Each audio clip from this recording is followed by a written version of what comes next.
Днес работим върху бягане с дължина около час.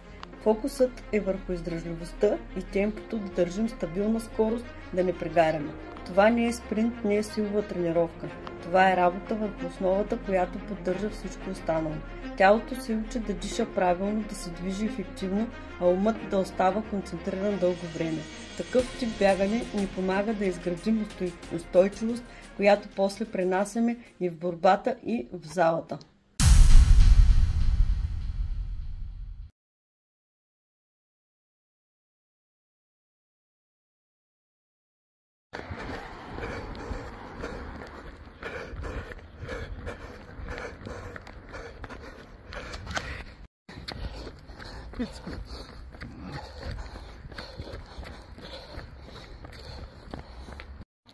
Аре, псовника тръгна в коля.